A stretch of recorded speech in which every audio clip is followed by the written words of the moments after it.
Everyone, welcome to invest now. आज हम लोग बात करेंगे कि निफ्टी में बिना किसी इंडिकेटर या बिना किसी चार्ट को देखे हम ट्रेड कैसे करें। बात कर रही हूँ 920 की स्ट्रेटेजी की। अब 920 की स्ट्रेटेजी क्या होती है? 920 की स्ट्रेटेजी होती है जिसमें हम 920 पर सिंपली ऑप्शन चेन में सपोर्ट और रेजिस्टेंस फाइंड आउट करते हैं और उसी अकॉर्डिंग हम लाइन ड्रॉ करते हैं। इसमें हमें ना तो चार्ट ऑफ एक्यूरेसी 1.0 के सिनेरियो देखने की जरूरत है, ना ही हमें सपोर्ट और रेजिस्टेंस की वीकनेस देखने की कोई आवश्यकता है।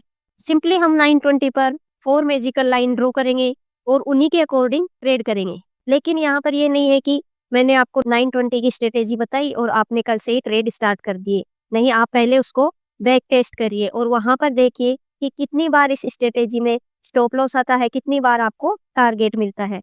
और 920 की स्ट्रेटेजी सीखने का मतलब ये भी नहीं है कि आप थ्योरी नहीं सीखे और जो चार्ट ऑफ एक्यूरेसी 1.0 के सिनेरियो है उनको ना सीखे, उनको जरूर सीखिए।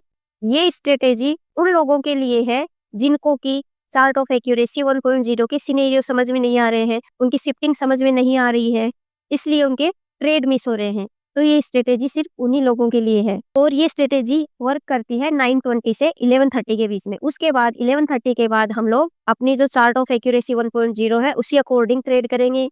जो थ्योरी है अपनी, हमने जो भी शिफ्टिंग सीखी है, रेजिस्टेंस सपोर्ट की वीकनेस सीखी है, जो भी हमने डिटेल में सीखा है उसी अकॉर्डिंग करेंगे। सिर्फ 920 से 1130 तक हम इस स्ट्रेटेजी को यूज में ले सकते हैं। तो चलिए 920 की स्ट्रेटेजी को समझने की कोशिश करते हैं कि कैसे 920 की स्ट्रेटेजी वर्क करती है। अगर आप मार्केट में लेट भी आ रहे हैं तो भी आपको डेटा 920 का ही देखना होगा, यानी कि आप 10 बजे आ रहे हैं या 10:15 आ रहे हैं तो भी आपको डेटा 920 का ही देखना होगा। और 920 पर हम सिंपली ऑप्शन चेन पर सपोर्ट और रेजिस्टेंस फाइंड आउट करेंगे कि कहाँ पर सपोर्ट है और कहाँ पर रेजिस्टेंस है। अब अगर यहाँ देखें तो ये डेटा है 920 का, तो यहाँ दिखाई दे रहा है सपोर्ट है 24,600 की स्ट्राइक प्राइस पर और रेजिस्टेंस भी 24,600 की स्ट्राइक प्राइस पर। यहाँ हमें कोई वीकनेस या चार्ट ऑफ एक्यूरेसी 1.0 देखने की कोई भी आवश्यकता नहीं है। एक्सटेंशन ऑफ सपोर्ट की वैल्यू आ रही है क्या? 24,589। तो हम एक मैजिकल लाइन जो लाइन ड्रॉ करेंगे वो एक्सटेंशन ऑफ सपोर्ट की और एक लाइन ड्रॉ करेंगे एक्सटेंशन ऑफ रेजिस्टेंस की।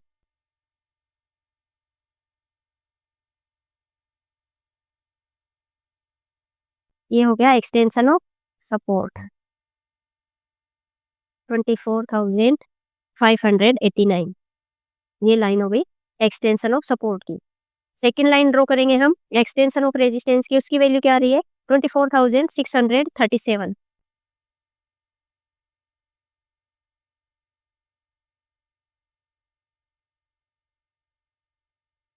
ये है एक्सटेंशन ऑफ रेजिस्टेंस।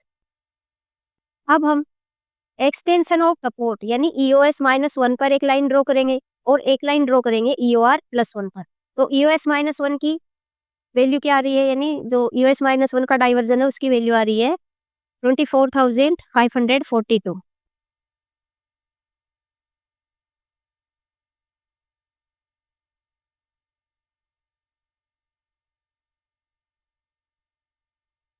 ये है EOS -1 और एक लाइन ड्रॉ करेंगे EOR +1, वहां वैल्यू आ रही है 24,687।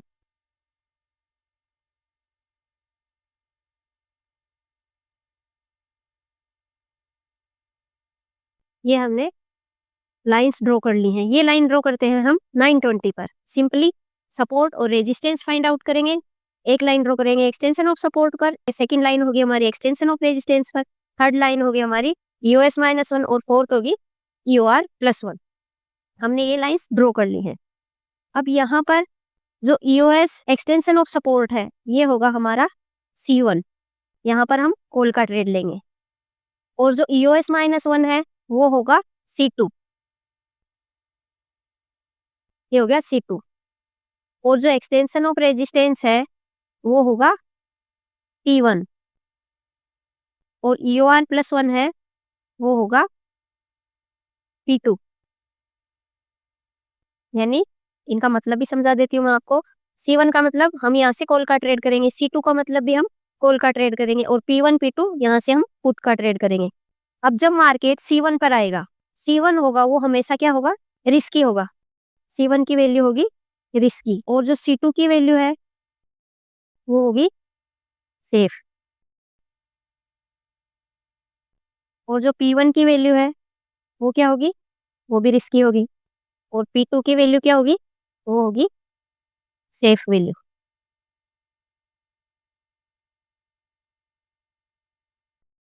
ये हमने लाइन ड्रॉ कर ली 920 पर। अब जब भी मार्केट C1 पर मिलेगा तो हम यहाँ से कॉल का ट्रेड लेंगे।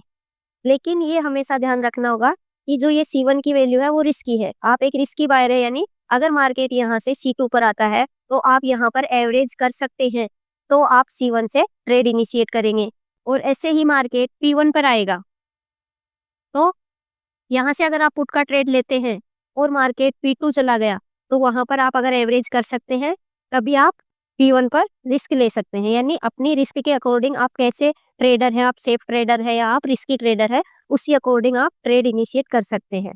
अब इनका टारगेट क्या होगा, इनका टारगेट होता है एक डाइवर्जन। जैसे आपने C1 से ट्रेड इनिशिएट किया, यहाँ से अगर आपने ट्रेड इनिशिएट किया है EOS से, तो आपका टारगेट होगा EOR। यहाँ पर आप प्रॉफिट बुकिंग करेंगे।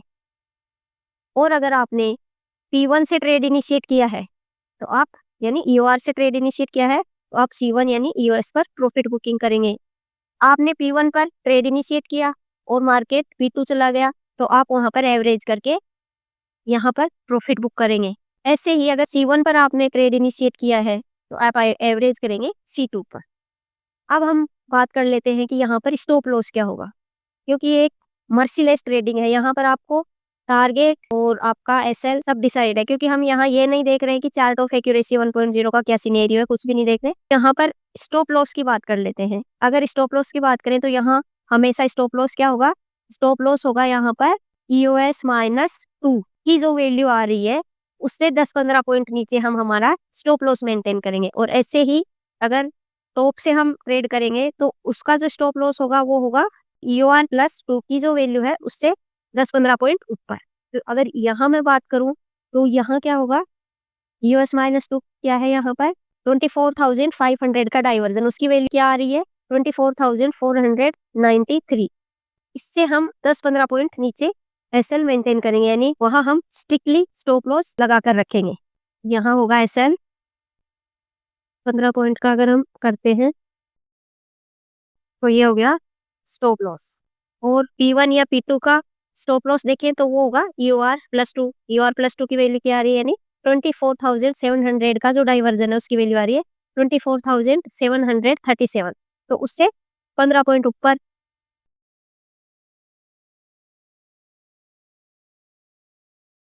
तो ये हो गया स्टॉप लॉस। अब अगर आप C1 से ट्रेड इनिशिएट करते हैं या C2 से इनिशिएट करते हैं या C1 वाले ट्रेड को यहाँ पर एवरेज करते हैं, स्टॉप लॉस आपका ये रहेगा, यानी EOS -2 आपका स्टॉप लॉस है। और ऐसे ही P1 या जो P2 का आपका ट्रेड है उसका स्टॉप लॉस होगा EOR +2, ये होगा आपका स्टॉप लॉस। तो इस तरह से हम 920 की स्ट्रेटेजी पर वर्क करते हैं। अब 920 के बाद जब पहली बार मार्केट किसी भी वैल्यू को जो पहली बार हिट करता है, या चाहे वो C1 हो या P1 हो, P2 हो या C2 हो, पहली बार जब मार्केट हिट करता है हम उसी टाइम ट्रेड करेंगे।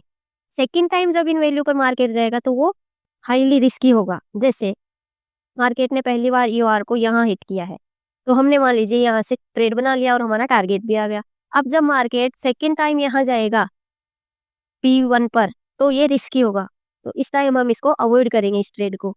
P1 से अगर हमने ट्रेड बनाया है तो यहाँ पर प्रॉफिट बुक करेंगे और यहाँ से भी हम ट्रेड इनिशिएट करेंगे C1 का भी, और उसकी बुकिंग P1 या EOR पर कर लेंगे। फिर हम वेट कर सकते हैं P2 या C2 का।